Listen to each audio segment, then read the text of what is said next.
नमस्कार, स्वागत है आपका। आप देख रहे हैं द न्यूज और मैं रानी गुप्ता आपके साथ। देश के 3 राज्यों में बीजेपी ने प्रचंड बहुमत के साथ जीत हासिल की, तो वहीं कांग्रेस को मध्य प्रदेश, छत्तीसगढ़ और राजस्थान में करारी शिकस्त का सामना करना पड़ा। बता दें कि राजस्थान और छत्तीसगढ़ में जो कांग्रेस पार्टी है वो तो अपना राज ही नहीं बचा सकी। इन सब के बीच में अगर बात हम राजस्थान की करें तो राजस्थान में जो रिवाज रहा वो बरकरार देखने को मिला। वहां पर हर साल सत्ता परिवर्तन का रिवाज है, लेकिन इन सब के बीच में सवाल अभी भी एक है कि आखिर राजस्थान का सीएम कौन होगा। क्या राजस्थान की कुर्सी पर बैठेगा कौन, वसुंधरा राजे या फिर राजस्थान के योगी कहे जाने वाले बाबा बालकनाथ। आपको बता दें कि वसुंधरा राजे, दिया कुमारी, राज्यवर्धन सिंह राठौर, गजेंद्र सिंह शेखावत, अर्जुन राम मेघवाल, ये ऐसे नाम रहे जो कि लगातार चुनावों के बीच चर्चा का विषय रहे कि अगर बीजेपी राजस्थान में चुनाव जीतती है तो इनमें से ही कोई मुख्यमंत्री राजस्थान का बन सकता है।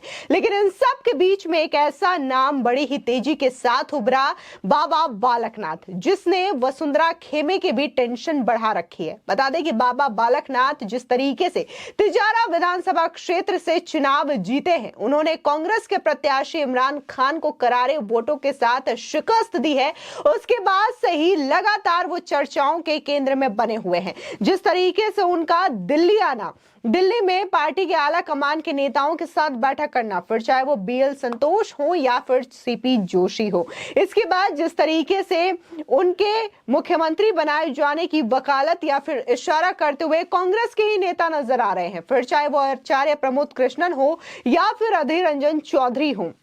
इन चीजों को लेकर के अब एक बार फिर से बालकनाथ का जो नाम है वो बड़ी ही तेजी के साथ लिया जा रहा है। और यह कहना गलत नहीं होगा कि वसुंधरा राजे से भी आगे बाबा बालकनाथ का नाम आगे चल रहा है। ऐसे में कहा यह जा रहा है कि जिस तरीके से उत्तर प्रदेश में योगी आदित्यनाथ को सीएम बनाया गया और एक पूरी की पूरी जो छवि रही उसको चेंज कर दिया गया, अब इसी तरीके से राजस्थान में भी बीजेपी इस तरीके से सरप्राइज दे सकती है और बाबा बालकनाथ को वहां का सीएम बना सकती है। ऐसी भी चर्चाएं तेज चल रही है और इसी चीजों को लेकर के वसुंधरा राजे की जो टेंशन है वो स्पष्ट तौर से दिखाई दे रही है, क्योंकि वसुंधरा राजे लगातार जब से एग्जिट पोल आए हैं तब से काफी ज्यादा एक्टिव नजर आ रही है और बकायदा वो फिर चाहे राज्यपाल से मुलाकात करना हो या फिर बागी नेताओं से संपर्क साधना हो या फिर जीते हुए जो एमएलएज हैं उनको अपने घर पर डिनर के लिए इनवाइट करना हो। बता दें कि 30 से ज्यादा एमएलए के साथ वसुंधरा राजे जो है वो मुलाकात कर चुकी हैं।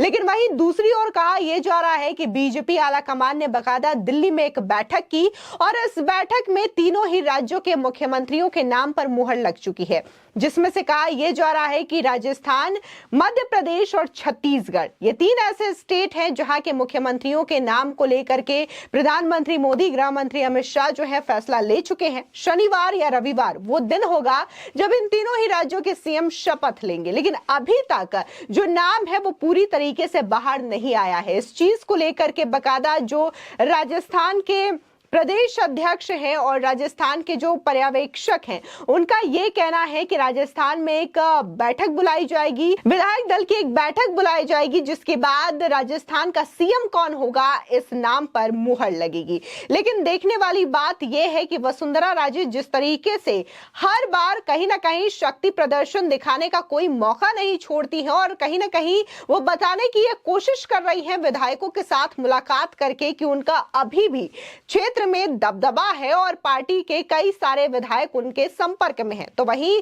कुछ राजनीतिक विशेषज्ञों का यह कहना है कि वसुंधरा राजे जिस तरीके से शक्ति प्रदर्शन करने का प्रयास कर रही हैं और बीजेपी आला कमान को यह मैसेज दे रही है डिनर पॉलिटिक्स के जरिए कि इतने सारे एमएलए उनके साथ है, कहा यह जा रहा है कि वसुंधरा राजे इस चीज से अपना चांस और भी ज्यादा गवाती जा रही है, क्योंकि इस बार अगर हम बात करें तो यह कहना गलत नहीं होगा कि पूरी तरीके से राजस्थान की जनता ने प्रधानमंत्री मोदी की गारंटी पर विश्वास जताया है और प्रधानमंत्री मोदी के चेहरे पर ही ये चुनाव लड़ा गया है। न सिर्फ राजस्थान बल्कि मध्य प्रदेश और छत्तीसगढ़ का भी यही हाल है। छत्तीसगढ़ के बारे में तो यही कहा जा रहा था कि छत्तीसगढ़ में सरकार बनानी बहुत मुश्किल होगी बीजेपी के लिए, क्योंकि वहां पर कांग्रेस काफी ज्यादा मजबूत है। लेकिन ये प्रधानमंत्री नरेंद्र मोदी की रैलियों और जनसभाओं का प्रभाव रहा कि आज छत्तीसगढ़ में भी बीजेपी पूरी तरीके से बहुमत प्राप्त करने में सफल रही है, जिसकी वजह से कहीं ना कहीं ये जो कुर्सी की लड़ाई है वो काफी ज्यादा दिलचस्प हो चुकी है।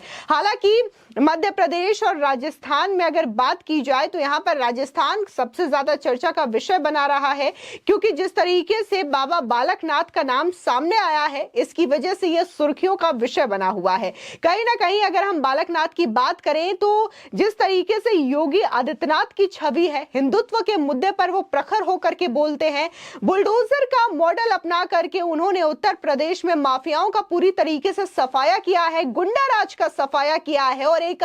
नया कानून व्यवस्था जो है स्थापित की है, जहां पर पूरी तरीके से सारी चीजें कानून के आधार पर चलती है। और यही चीज अब राजस्थान की जनता की भी डिमांड हो चुकी है। राजस्थान में जनता का कहना यह है कि उन्हें राजस्थान में योगी पार्ट 2 चाहिए, यानी कि बाबा बालकनाथ। सीधे तौर पर पिछले कई दिनों से ये जो बात है वो जनता का ही है कि राजस्थान में योगी आदित्यनाथ जैसा सीएम चाहिए, जो कि हिंदुत्व के मुद्दे को लेकर के प्रखरता से लड़े, बोले और बुलडोजर की जो नीति है जिसे आज न सिर्फ उत्तर प्रदेश में अपनाया जा रहा है बल्कि देश भर के कई हिस्सों में न सिर्फ बीजेपी शासित राज्य बल्कि जो गैर बीजेपी शासित राज्य है वो भी अपना रहे हैं। ऐसी नीति उन्हें राजस्थान में चाहिए ताकि जिस तरीके से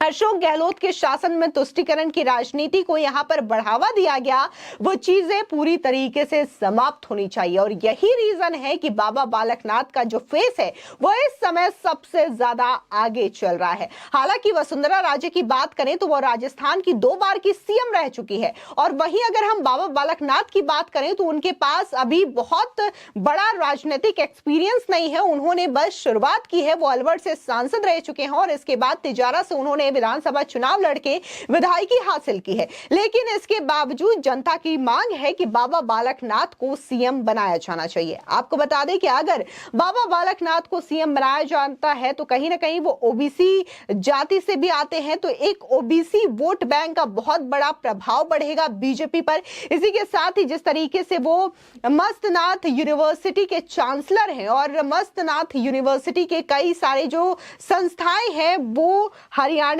राजस्थान, रोहतक समेत कई सारे आसपास के राज्यों में भी है, जिसकी वजह से कहा जा रहा है कि अगर उन्हें सीएम बनाया जाता है तो ये सिर्फ राजस्थान में ही बीजेपी की पकड़ मजबूत नहीं होगी बल्कि हरियाणा में भी काफी ज्यादा अच्छी पकड़ बाबा बालकनाथ की है और इससे बीजेपी को आने वाले लोकसभा चुनावों में भी फायदा होगा। यानी कि साफ तौर से अगर देखा जाए तो तमाम पहलुओं को सामने रखते हुए ये मांग की जा रही है। तो वहीं देखने को मिल रहा है कि राजस्थान में दिया कुमारी का नाम भी आगे चल रहा है और इसी के साथ ही गजेंद्र सिंह शेखावत, अर्जुन राम मेघवाल का नाम भी इस वक्त जोरों पर है। कहा यह जा रहा है कि इनमें से जिस तरीके से सीएम की रेस में तमाम चेहरे आगे हैं, लेकिन जिस तेजी के साथ बाबा बालकनाथ का नाम उभरा है, ऐसे में बीजेपी आला कमान क्या निर्णय लेती है इस पर सभी की निगाहें टिकी हुई है। हालांकि बीजेपी के बारे में यह चीज देखने वाली बात होती है कि बीजेपी का आला कमान जो भी निर्णय ले